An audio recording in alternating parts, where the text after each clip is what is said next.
Welcome back to this week's Parent Parsha series, Parshat VaYelech. I wanted to explain something for a minute about the way that, or one component of cognitive behavioral therapy, which is very popular today. It's called CBT, cognitive behavior therapy. And one of the things that we think about is the fact that oftentimes the way in which we think about things, our cognitions very much impacts our behavior. They also impact the way that we interpret other people's behaviors, and our interpretation of those behaviors drives our behaviors towards those situations. And so oftentimes we build up a narrative in our heads based on our own thoughts that are oftentimes, sometimes they're based in reality, right? Like that's what our cognitions are important. They're good. They help us pause, think about things. But sometimes our cognitions are wrong. Sometimes our assumptions that we're making about a situation are wrong. And the reason that they're wrong are based on the way in which we think about the world and the way in which we think about ourselves and our place in the world. So the most classic example is somebody enters into a classroom, they're 5 minutes late, they walk into the classroom, all eyes turn to them, and that person thinks, obviously, all these people are looking at me because there's something wrong with me. I am weird, because they are naturally coming from a place, perhaps, of more insecurity, where another person would say, yeah, they're all staring at me because I'm 5 minutes late and I just opened the door and I'm making a little bit of a ruckus. And so the natural inclination of people is just to kind of pivot and look at, oh, who's coming in the door? And so that initial cognition about how somebody would take in that situation that people are behaving in and how they would think about that has the ability to confirm or deny how we feel about ourselves, right? Somebody who's always thinking that there's something wrong with them, they're more insecure. So that's confirmation from a situation that they interpreted incorrectly, that somehow I'm doing something that is weird because I am weird. And here I have proof from this situation that just happened to me that everybody looked at me, and that shows me that I'm right about how I think about myself. And so one of the things we like to do when we're engaging in cognitive behavior therapy is we're retraining our brain, right? So we're retraining our brain. And I love these two images here because the reason that I like it so much is that one is showing that training our brain is really hard. Now they have books, but I think you could use anything, right? We're thinking about the fact that we're really working our muscle memory that's in our brain. And the other picture is a picture of this guy smiling, right? He's so happy. And I think sometimes training your brain is easy. And I think sometimes training your brain is hard. And I think it's also thinking about what does it mean to train our brain? And so one of the things that we think about in this particular idea about building up what I call almost like a muscle memory, which is oftentimes we avoid situations that we're anxious about because we've already scripted how that's going to go. And in our script, it ends in a very negative way, right? I'm going to go out with friends. They're going to ignore me. And why would I put myself in that situation? So I'm just not going to go from the get-go. Whereas, and a part of that whole conversation might also be they're not going to want to hang out with me because I'm weird and people don't like to hang out with me. But if I actually went and had a good time and it wasn't as awful as I thought, then I would have that situation as a muscle memory to be able to say, oh, right, I know I think this way, but remember when I went to that party and it actually ended up being really fun and people talked to me and I was so nervous that nobody would talk to me, but it didn't happen. And actually I was able to make some new friends and all was well. Were there some awkward moments for sure, but in the end, it ended up being okay. And my worst fear didn't come true. And so in that way, it's a very small example where we're showing that actually doing the thing that we are nervous about doing, that we want to avoid, which automatically confirms our own negative assessment of the situation. Actually, by giving into that and pushing past it, we're actually creating an opportunity for a positive muscle memory moment to happen. I'm thinking about it because in this week's Parsha, when they're talking about chazak ve'amatz, and it's a theme that repeats itself now many times, and it's going to be a theme that takes us all the way into Yehoshua. I think it's really thinking about this idea of how to create a muscle memory within Bnei Yisrael, which they struggle with. It's interesting is that this Parsha is so short, and yet half of it is talking about the fact that they're giving them the lands of the mitzvah of Shemitah, and they're going to talk about all the ways in which Bnei Yisrael has the possibility of being successful. And then on the other hand, it's almost like Hashem has a secret conversation with Moshe saying like, they're going to falter. They're not going to be able to hold themselves up to the task. But Hashem doesn't obviously tell Bnei Yisrael that. That's not what he's going out of the gate with.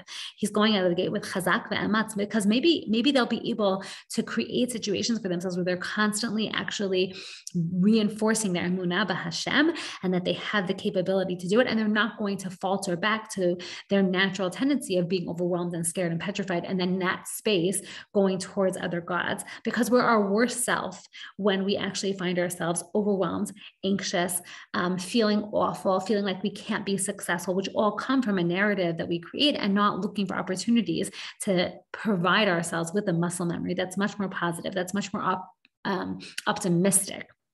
And I think that if we think about this idea, again, it's a short parsha, right? It's like bookended by these two things, but this theme of chazak ve'ematz, everything in life requires some amount of grit, some amount of strength, right? Sometimes we feel like in that moment, it's easier to back away from it and go back to the thing we know. It takes a lot of hard work. It takes a lot of resolve. And for some people, it's harder than other people to face our fears, right? I guess like I'm reminded of a very old movie that I particularly love and associate with my Oma, which was The Sound of Music, where the Reverend Mother tells Maria, if you have not seen the movie, I literally cannot give you a synopsis, and you must go and watch the movie because it is amazing and wonderful. But one of the pieces in there is she's running away, and the Reverend Mother she runs back to the convent where she's from originally and says to her, like, this is not a place to hide from. We don't hide from things. We face our fears.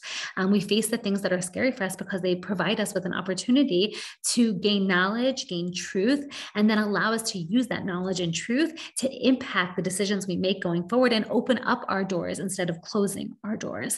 Instead of closing ourselves off and isolating ourselves, we allow ourselves the opportunity to be around other people and see what happens, and be in new opportunities and see what happens. And more often than not, we surprise ourselves.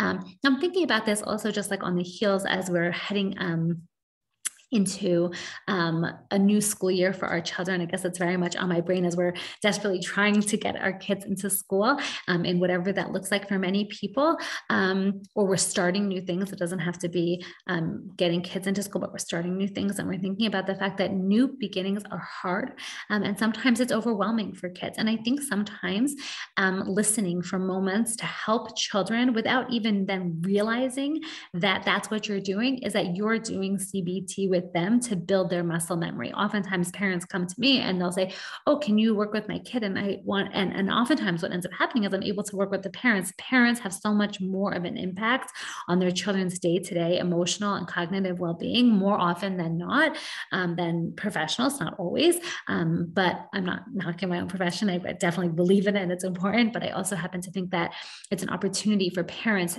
who really, if we're open to hearing it and listening for it, then we have that opportunity with our kids to be able to say, wow, it sounded like that was a really hard moment for you, but now you know that you can do this. You can do this hard thing. And your worst fear didn't happen. You went to school and you were able to make friends, or you went to school and you were able to raise your hand and ask for something, or you were nervous that you didn't do something well. And you realize that mistakes are something we learn from, and no one's going to get upset when you make a mistake, and everyone loves mistakes. And that's why pencils have erasers. We're able to realize that it's not because of our mistakes that we keep trying again, but it's because literally our mistakes are inherently what make us successful. We build upon each of these things to become more and more successful. And so I'm thinking about all these things, and similar to this idea of tshuva, that's really what I was going back to, is this idea that I read in Rabbi Jonathan Sachs' Siddur, and he was quoting it from somebody else, and now I can't remember, maybe the Rav of Mezrich. This idea of Sheva Yipol Tzaddik, right? It's not that he falls 7 times, but he keeps getting up, and that's what his strength is, but rather that because of his falls, he's able to come back so much stronger. He learns from them, he builds upon them. And that's really, as we start the new school year, really that message of finding opportunities where we can train our muscle memory, where we can use opportunities where we leaned in a little bit, or opportunities where we didn't want to lean in, and think about why we don't want to lean in and try to push ourselves, because it's an opportunity to build muscle memory, and really look for those opportunities to build that in ourselves and in our children. Okay, so obviously chazak ve'amatz, that's where I'm going, people. Be strong. So obviously you could do anything with spinach if you don't want to go down dessert. There are so many wonderful spinach things that you could do. You could do anything with weightlifting. So I love these. Some of it got cut off, but they're dumbbell pretzel rods with Oreos stuck in it. It's brilliant. I did not see this earlier. These are cookies that look like weights. I love that. And then at the end, we're introduced to the fact that all this is a shiva. And so I think you can do anything with music and song. So I love these microphone cones. I think they're amazing. They're so not hard to make. They look hard to make, but they're not hard to make. You basically, Duncan Hines recipe, you pour the batter in there, you cook them, bake them inside the cone, like Duncan Hines power frosting on top with some sprinkles, done and done. So fun, so cute, so easy. So I encourage everybody to get something to try. We're really coming up on the end here as we're heading into Ha'azinu. I really should have saved. So whatever anybody doesn't do for song this week, we are for sure doing next week. I'm for sure going to do those microphone cones. I love them. They're amazing. And I definitely want to try them. But I did not for this week, but I will maybe for next week. But we're really coming to, as we're really headed into the Yamim Noraim season, we're realizing that we're also coming to an end of our Parent Parsha series. So we are on the countdown, Parshat VaYelech, and I can't wait to see what everybody does. Have a wonderful Shabbat. I hope it was a meaningful Rosh Hashanah and that people find meaning in Shabbat Shuvah and had an easy and meaningful fast, and a Shabbat Shalom.